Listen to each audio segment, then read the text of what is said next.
안녕하세요. 뉴스반장입니다. 자기 희생과 헌신 그리고 부활은 그리스도 정신의 요체입니다. 조금 전 부활절 연합예배 안내 책자에서 분열된 사회를 통합하라는 당부의 말씀을 읽었습니다.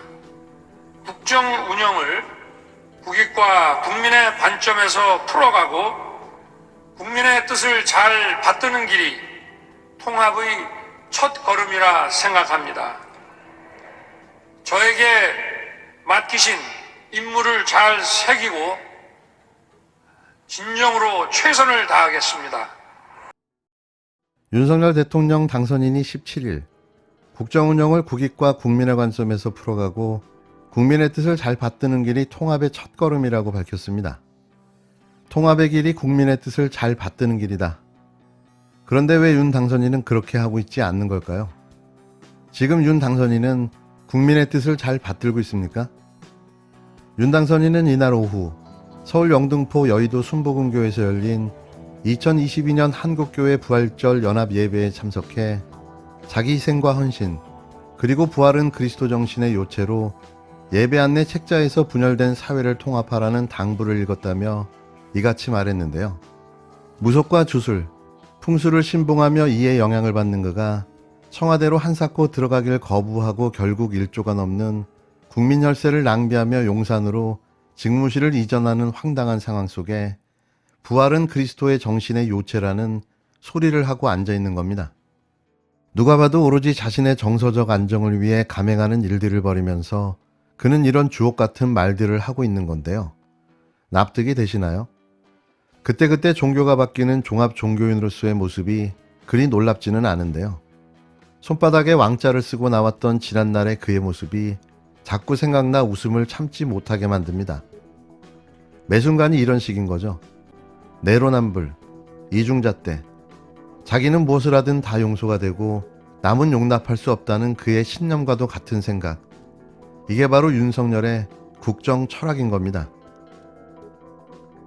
가능컨대 자녀들의 문제에 있어서 저의 지위를 이용한 어떠한 부당행위도 없었으며 가능하지도 않았습니다. 추첨으로 배정해서 방에 3분씩 들어가게 됩니다. 특정 교수님이 만나게 될 확률은 굉장히 거의 천문학적인 통계에 가까울 겁니다. 사실이 아니라고 부인하면 모든 게 다 사실이 아닌가 봅니다. 이쯤 되면 이건 논란이 아니라 사태입니다. 없는 죄도 만들어 일가족을 멸문지화시켰던 윤석열 당선인이 검찰 청당일 때 보여줬던 행태는 가히 충격적이기까지 했는데요. 하지만 그의 40년 지기 친구에게는 관대했습니다. 이런 이중잣대, 내로남불은 익히 들어본 적도 없는데요. 저는 오늘부터 동일한 잣대와 기준으로 이번 의혹과 논란을 정호영 사태로 부르기로 했습니다. 엄밀하게 말하면 당시 조국 사태로 불리었던 사건 또한 검찰의 구테타 사건이었는데요. 그들이 조국 사태라는 프레임으로 상황을 만들어버린 거죠. 하지만 이번 사건은 정호영 사태가 맞습니다.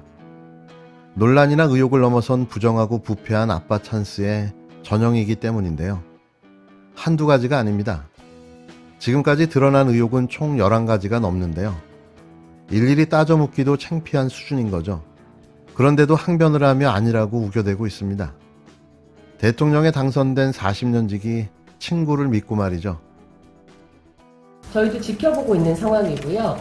다만 그 부정의 팩트가 확실히 있어야지 않나 하는 생각을 당선인께서 말씀을 하셨습니다.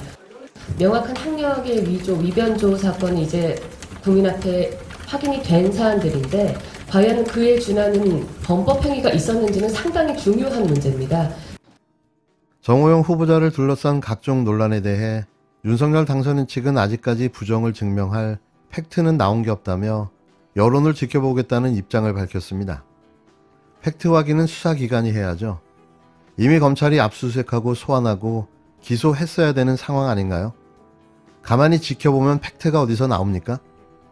지금 이 시간에도 증거를 인멸하고 도주하고 있을 수도 있습니다. 민주당은 이것이 윤 당선인의 공정이냐며 친구를 구하려다 민심을 잃을 거라고 직격탄을 날렸는데요. 40년지기 정호영 후보자를 둘러싼 각종 의혹에 대해 윤석열 당선인이 처음으로 입을 열었습니다.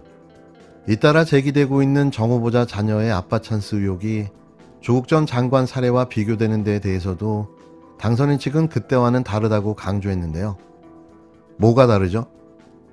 명확한 위법 행위가 드러나지 않는 한 당장의 거취 결정보다 여론을 좀 지켜보겠다는 황당한 입장을 내놓은 겁니다. 장제원 비서실장은 윤 당선인이 다양한 경로를 통해 민심을 경청하고 있다고 말했는데요. 여론의 눈치를 보며 대응하겠다는 뜻으로 풀이됩니다. 어처구니 없게도 말이죠.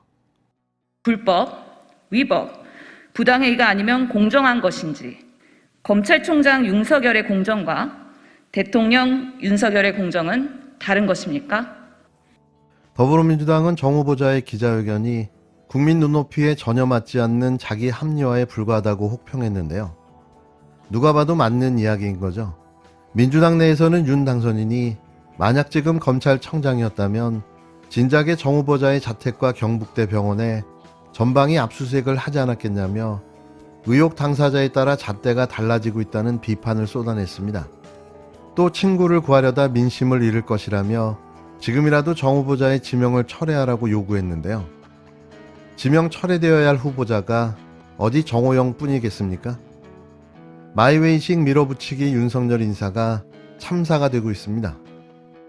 아직 확인된 불법이 없지 않느냐, 이건 일반적으로는 맞는 말이지만 조국과는 다르다고 할 말은 절대 아니라고 봅니다. 그런 말을 하려면은 이 의혹 단계에서 정 후보자 자택은 물론이고 경북대 사무실, 그리고 부모, 자식, 오촌 조카, 동생, 동료 교수들, 그 교수들의 자녀들, 그들의 집, 사무실 모조리 다 압수수색해야 되는 거 아닙니까? 소환을 하고, 그리고 30년 전에 아버지 때에서 무슨 일이 있었는지 다 거슬러 올라가서 다 뒤져보고, 그리고 딸의 집 앞에 가서 야밤에 기자들이 배를 누르고, 기자들 또 정 후보자 집 앞에 진을 치고 기자들이 그러다가 청문회 당일날 기소를 하고, 그래야지 비슷하죠.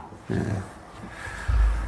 그리고 결국은 고등학교 체험학습 시간이 부족하다고 딸을 고졸로 만들어 버려야 그때 가서야 비교할 수 있죠.